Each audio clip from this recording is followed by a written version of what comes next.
राहुल बेंगलोर के बाहरी इलाके में एक पुराने बंगले में अकेला रहता था। वह एक सॉफ्टवेयर इंजीनियर था जिसे शांत जगहों पर रहना पसंद था। उसका बंगला शहर की चहल-पहल से दूर जंगल के किनारे बसा था। एक रविवार की रात ठीक 12 बजे उसके घर का लैंडलाइन फोन बजा। यह अजीब था क्योंकि उस नंबर का इस्तेमाल लगभग बंद हो चुका था। राहुल ने रिसीवर उठाया। दूसरी तरफ से एक कांपती, डरी हुई महिला की आवाज आई। मुझे बचाओ, वे मुझे यहां से ले जा रहे हैं, कृपया। इससे पहले कि वह कुछ पूछ पाता, लाइन कट गई।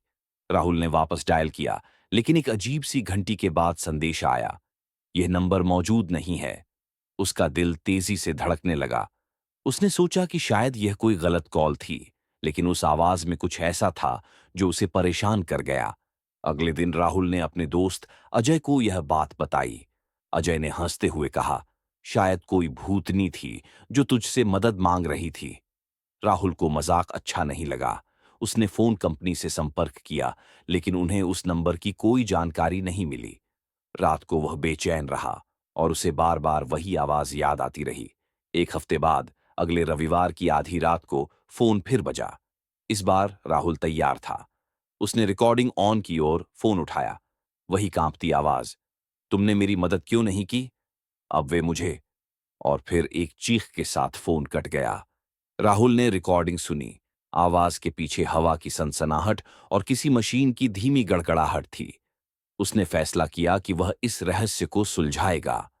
राहुल ने अपने बंगले के आसपास के इलाके की खोज शुरू की।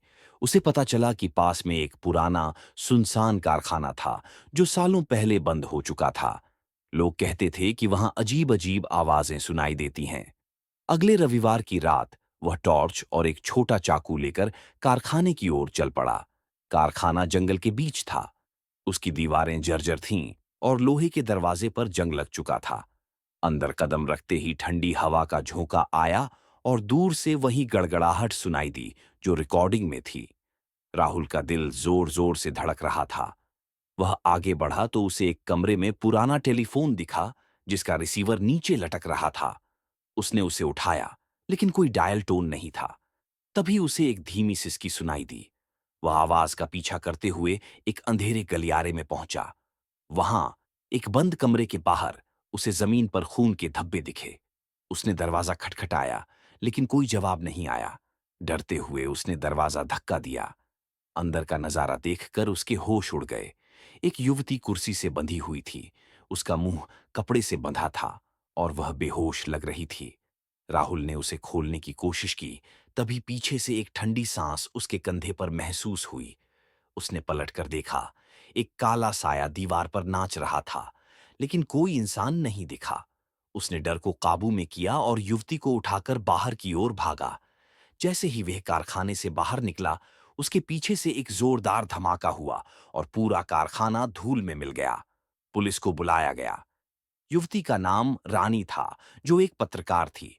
उसने बताया कि वह एक गैरकानूनी हथियार सौदे की जांच कर रही थी और अपराधियों ने उसे पकड़ लिया था। लेकिन रहस्य अभी बाकी था।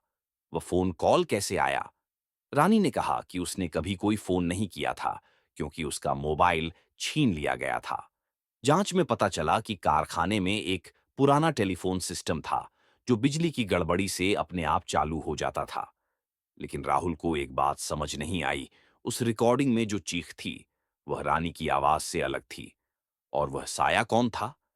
कहानी का अंत एक रोमांचक मोड़ के साथ हुआ। राहुल को बाद में अपने बंगले में एक पुरानी तस्वीर मिली, जिसमें एक महिला थी जो रानी से मिलती जुलती थी।